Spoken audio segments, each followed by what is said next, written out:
Už krepšinį. Už krepšinį. Už golfą. Už golfą. Už pasatą. Už pasatą. Vytautas. 100 metų, 1000 tostų. Turiu šitokį nudistų pliažiuką. Labai daug esmės moteris. Vaisingumo siena neprašau. Nepataikė. Mergokarių nedarau, nes labai pavojinga. Bet čia skamba kaip ajuvaskos ritualas. Ei, mzungu, gražiai atrodai. Norėčiau nuo tavęs vaiką turėti.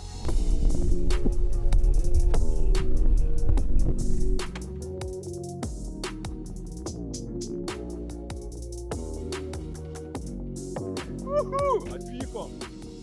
Sveiki, Justinai. Sveiki. Sveiki. Mėly svečiai, kai kurie net gražus. Malonu. Atvažiuojant į sodybą, tai aš duodu tam trumpą tokį iššūkį, pasisveikinimą, ateinam prie vartų. Ai, galvo šnapsą iš karto. Šalta, tai ar tai norėtų iš karto? Nevartoja, bet norėtų. Niekas nevartoja, bet visi norėtų. Štai logotipas mano, kur čia jau aš, kur mane veža, Taip. o veža ratai.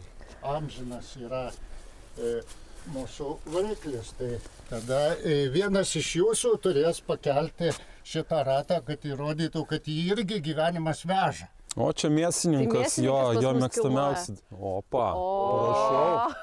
Ir pasukti. Ir atsukti. Oi, čia mėsininkui kiekvieną rytą jis kelias. Mane gyvenimas veža, bet aš gal nekelsiu to rato. Su viena ranka, ne? Opa. Štai sodybos paveldėtojas, akivaizdu. Pasukti. Vau, mėsininką. Jis vis dirba. Blemba, Apolonas. Kas kart įrodo, kad Mes turim daug mėsininkas. bendro. Justinai, tu man atsakyk, jau tavo amžiaus žmonės dažniausiai arba kojas pakratę yra A, arba B, nebepakyla nuo sofos. Kokio tokio amžiaus, ką čia šneki? Man nustatė tik 55 metus biologinį amžių. Kitokio aš nežinau. Nu, Afrikoje, tarp kitko, kliniką pajutau, sakau, kažkaip pasijutau blogai, kad nesugročiau į dėžę. Patikrinkit. Patikrinau, pem, viskas, tai koks čia amžius. Neturiu daugiau ką pridėti, kolegos, turit? Mes čia kalbam apie longevity. Mes čia valgom salotas, miegam po 20 valandų. Ilgamžiškumo. Bet kur ilgamžiškumo paslaptis? Paslaptis kokia, man irgi labai įdomu. Svarbu nežiūrėti į pasą ir vengti veidrodžių. Turiu šitokį įsirengęs nudistų pliažiuką. O, į pliažiuką. Kur tiesiai iš miegamojo patenki į paplūdimiuką. Dabartiniu metu mes galim pasideginti iki mėlynumo. Lapkričio 12. Bet realiai, Justinai, dauguma senų žmonių jau viskas, jie jaučiasi gyvenime kaip pralaimėtojai, sėdi ant sofos, kritikuoja visus, o tu esi pavyzdys, kaip tu, būdamas jau tokio garbaus amžiaus, atrodo, kad tu išgyveni ne antrą jaunystę, kaip įprasta sakyti, o jau kokią 30. Labai daug esmės moteryse. Justinai, daug keliavai, daug matei. Tavo nuomonė, ką šiais laikais turėtų padaryti vyras, kad galėtume jį taip vadinti? Tai aišku, užauginti sūnų galimai 2, tada pasodinti bent 2 medžius, tada pastatyti namą. Pastačiau 5. Ir dar parašyti... Parašyti testamentą? Aplankyti kitą kontinentą ir parašyti knygą. Va, viskas, 5 dalykai. Justinai, aš esu girdėjus, kad dirbot kalėjimų sistemoje ir politikoje. Ar galit truputį papasakot savo gyvenimiškos patirties? Kalėjime, aš dirbau kalėjimų departamente, tai sužinojau, ant kiek žmogus geba prisitaikyti, manipuliuoti. O buvo kokių nors dramatiškų istorijų, vat, iš tarkim, prisiminimų? Buvo suorganizuota iš mūsų, buvo riaušės, reiškia, zoną pertverė per pusę. Čia kurioje vietoje, Marijampolės? Ne, Kybartuose. Kybartų? Todėl, kad neatskyrė buvusių daug kartų teistų nuo pirmą kartą teistų. Ir tada tie, kur pirmą kartą teisti, jie turi išsikovoti autoritetą. Bet jų buvo daugiau. Ir mes turėjome išlaužti duris ir tuos vierchus visus parišti. Bet tai kaip faina jaustis, kad tu šturmuoji, kad tu gali atiduoti gyvybę už Lietuvą. O, 10 mėnesių čia, 10 mėnesių laukiu, kol galėsiu išvažiuoti į kelionę. O paskui 2 arba 3 mėnesius keliauju. O kiekvienais metais taip keliaujat? Jo, kartais po 2 kartus. Vieną kartą Afrikoje buvau užstrigęs pusę metų, nes ten tiek buvo nuotykių, kad negalėjau aš tų nuotykių. Koks toks vienas įsimintiniausias nuotykis iš Afrikos? Gal kai susirgau malariją. Gali apibūdinti maždaug pojūčius, kas darosi? Tai tiesiog 40 laipsnių temperatūra, tu nežinai, kas esi ir kur, skraidai tarp žemės ir dangaus, tavo smegenim ritasi didžiuliai rieduliai, įkaitę rieduliai. Ir tu bandai iš tų riedulių ištrūkti ir niekaip negalėjo mane tada šitaip klajojant viešbutį, tai dar apvogė. Prabundu, reikia eiti į vaistinę ieškoti vaistų, o piniginė numesta tuščia ir aš tada išėjau į dykumą numirti. Bet čia skamba kaip ajuvaskos ritualas. Ar gėrė tai avaską? Iš tikrųjų, Justinai, Zigmukas mūsų didžiausias laidos gerbėjas. Tai vat ir paklausykit. Zigmas iš Lietuvos. Norėjau paklausti, ar esi kada pamilėjęs tamsias sodas moterį. Jei taip papasakot plačiau, niekur nesi iš Lietuvos išvažiavęs, tai gal aš tiesiai autobusu ten varau. Tarp kitko, oda jau labai švelni. Aksomas. Net nereikia į tą moterį žiūrėti, tiesiog užtenka paliesti ją, aš tavęs neliesiu, užtenka paliesti ją ir tu jau ready. Pirmas susitikimas labai buvo įdomus, bufete aš ten vakarieniauju. Viena juodukė sako, mačiau, kur tu gyveni, ten 3 lovos, aš galiu pernakvoti, nes man reikia važiuoti 300 km į Kampalą, nes čia Ugandoje tai buvo. Tai gerai sakau, nakvok, tai jinai kažkodėl tai tą slovą sustumė 2 į krūvą, galvoju, tiek to, tu čia gali stengtis, bet Afrikoje aš tai žinojau, kad visokie jebala virusai tenai tada buvo. Tai aš Ebola. Viskas gerai. Gal ir jebala.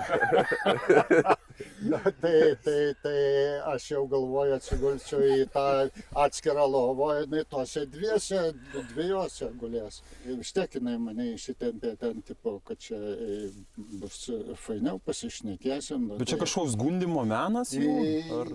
Ten aš tada jau jai pasakiau, sakau, aš čia tų virusų biškai bijau, tai aš būsiu labai santūrus. Sakau, mano tauta tokia santūri, nes pas mus moterys, tai mes vyrai joms statom namus, o paskui jos mus užmuša, tai mes labai atsargus. Nebuvo taip, santūruolė, tu santūruolė, ateik čia pakaldra. Jo, bet po to aš atsiguliau taip, kaip čia ten, aš atsiguliau ant šono, atrodo. Ir man jinai, lūpos tokios geros, storos lūpos ir jinai, fainos. Ir jinai man šnipžda, kažką šnipžda ir tom lūpom liečia mano ausį. Tai pats geriausias pasaulyje mano gyvenime jausmas, kai moteris nieko iš manęs nereikia. Paskui visko ten ir reikalaudavo. Bet prieš tai. Ir tada tos lūpos kruta prie ausies ir šnabždesys, tokis šilkinis šnabždesys ir šalia šilkinė oda. Žiūriu į tave ir aš galvoju, ką tu man primeni.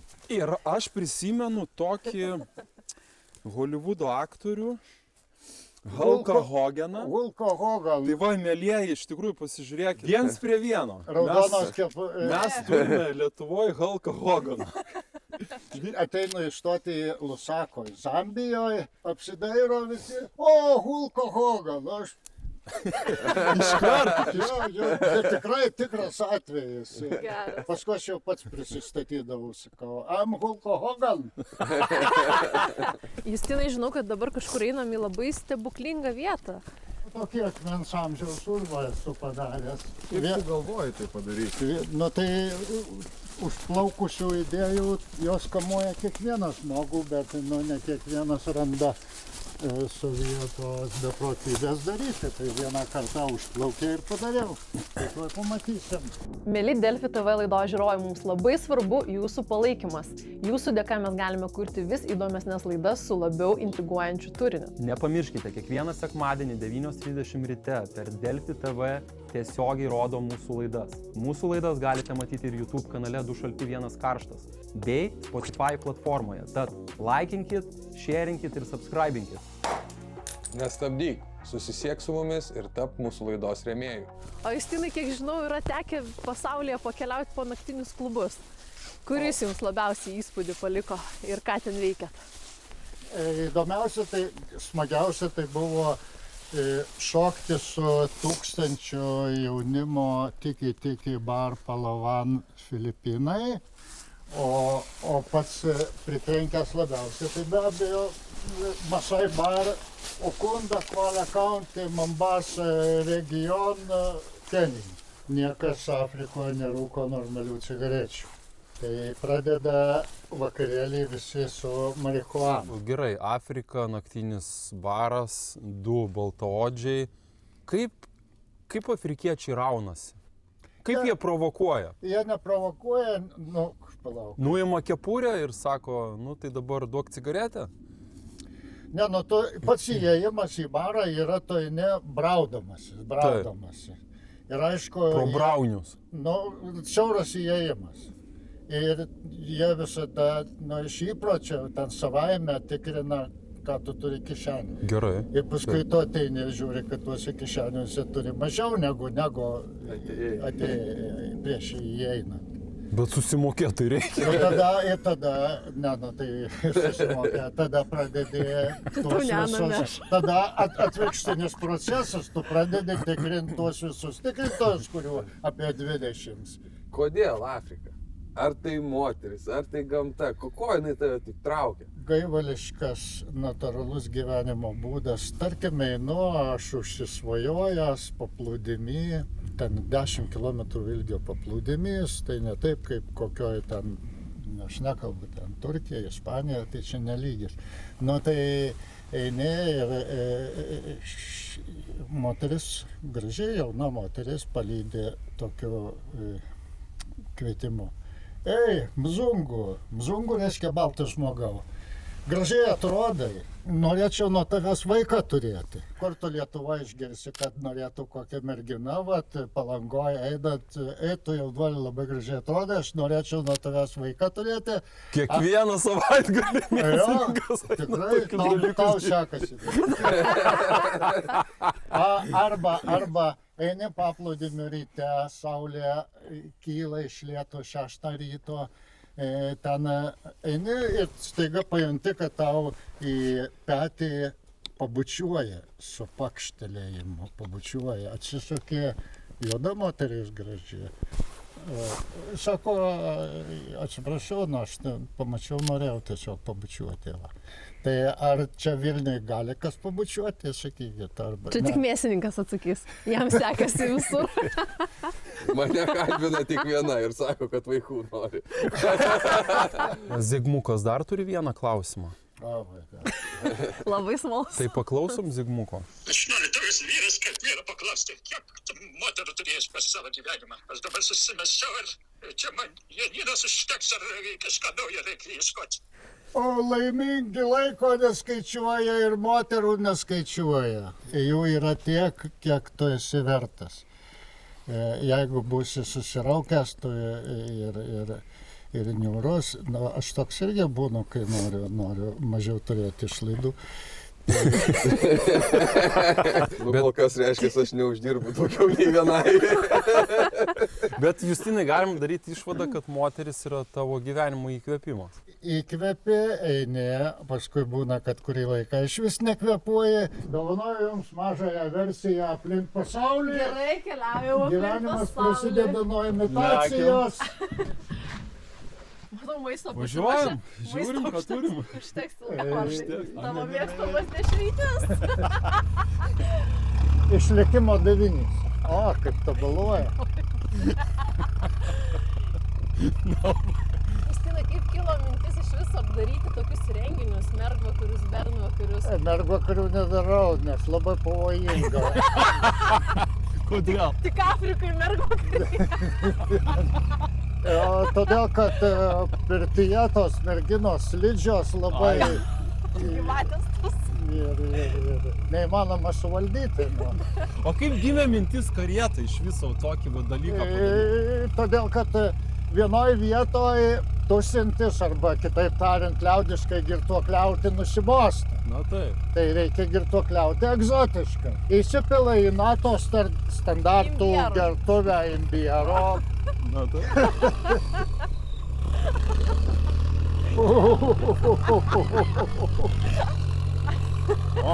Srauk, srauk. Kas, tu visą degtą. Gyvenimas veža. Kokių nuotykių turėjot šitai karietai? Nu, jinai buvo apvirtus kartą. Ne, tai apvirsta maždaug 1 kartas iš 5. Statistika negailestinga. Kelintas dabar. Praeitus 4 nieks nepvirto. O apie maistą dar norėjau paklausti, kokio egzotiškiausio maisto yra tekę ragauti kelionės? Nu, pats skaniausias šiaip man maistas ir dėl jo aš į Vietnamą net ir važiuoju, tai yra krokodiliena. Tai nežinau, kiek jis egzotiškas, bet kepsniai, barbekiu, taip grilinimas krokodilų yra fainiausias Bet dalykas. primena vištieną, ar tiesa? Šiek tiek. Vasarį laukia tavęs kelionė, vėl į Afriką. Ko iš jos tikiesi? Aš niekada negalvoju apie lūkesčius, nes tiesiog gyvenimas pats surašo siužetus. Ir tu tik tai tampi personažu. Tai čia ir yra visa kelionės, visas cinkelis, nežinoti, kas tavęs laukia. Ir tada gerėtis, kad tą trumpą laiko atkarpą gyvenimą, kurią tau dovanoja, tavęs neatsiklausus, gali kur nori ją tęsti. Yra dar vaisingumo siela, siena. Tai vaisingumo testas laukia, tai bijo turbūt. Baisu, čia tiek tų testų, kad Bet nesuprasi. Kažkaip. Ir sutuoksi, ir ko tik čia nebūtų. Bet reikia tą Lietuvą vėl pritempti prie 3 milijonų. Nu, kažkaip jau. Kiekvienas turi Žiūriu. įdėti savo į tą sėklą, taip sakant. Arnai, kur dedi savo sėklas? Kur dėti? Aš kiek žinau, jau esi buvęs prie tos sienos ir pasiteisino, suveikė, ne? Man puikiai suveikė. Va. Man suveikė. Tokia vaisingumo siena, čia aš ją įkūriau. Tai tu pridedi prie savo mylimos moters pilvo savo ranką, palieti to moterį, palieti taip, kad tavyje ir moteryje pradėtų didėti geismas ir vėl atsirastų regimybė tos didžiosios tavo misijos. Ir tu ieškai savo mylimos moters sulčių, tik tu vienas atskiri jų kvapą, leidėsi žemyn ir ieškai tų moters sulčių, tų gyvybės būsimos ir atsineši tai sultis prie savęs. Atsineši tu jas atsargiai. Tai dabar tu pereini į šitą pusę vaisingumo sielos. Ko čia trūksta dabar, kad prasidėtų tavo misijos pradžia? Vyriškos sėklos intervencijos. Esi išmanus žmogus. Nukeli skrybelę nuo ten, kur kiti galvoja, kad tai gėda, nors iš tikro tai negėda, tai yra pagrindas visos žmonijos. O kiekvienas daiktas ir šitas daiktas tai yra pasididžiavimas. Tai, Oho, koksai susigrankštavęs. tai jeigu... Daug matęs. Tai dabar jeigu moteris irgi sutinka tai tu tada jau Doracelį įleidai. Čia va, neprašau. Oi, nepataikė. Nepataikė. Super. O, ar Ir tai yra gyvybės sėkla, ir tai yra ritualas iš šitos taurės. Ta ritualą tu atlieki, išgerdamas pirmas ir palikdamas savo moteriai. Ir tai yra ženklas, kad Lietuva vėl grįž prie 3 milijonų. Grįž tikrai, net nebejoju. Taip, tavo žodžiai, tavo įsipareigojimas. kaip tas imbieras. Geras šaknis. Tai dabar man reikėtų irgi, ne, imbieriuko.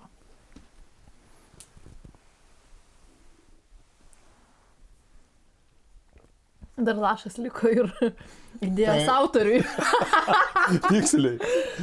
Nuo dabar jūs esate verti tą gyvybę plėsti ir nešti pasauliui. Priimam. Super. Reikia čia dar noras patirinti, žinai, kaip būdai pilvo. Patariau visų grožybių nerodyti ir uždengti Be abejo. skrybelę. Nebūti egzibicionistu. Rankas taip. Sveika Marija, malonės pilnoji. Koks, Justinai, tavo didžiausias slaptas malonumas? Seksas, kuo labiau myli, tuo labiau pavydi. Jeigu kalbat, reiškia gerai. Tęsiam. Aš, žmogus, gimiau šioj planetoj mylėti žmonės ir moteris.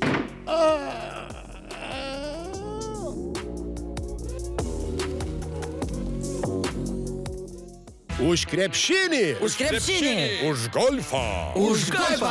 Už pasatą. Tipo. Už pasatą. Vytautas. 100 metų, 1000 tostų.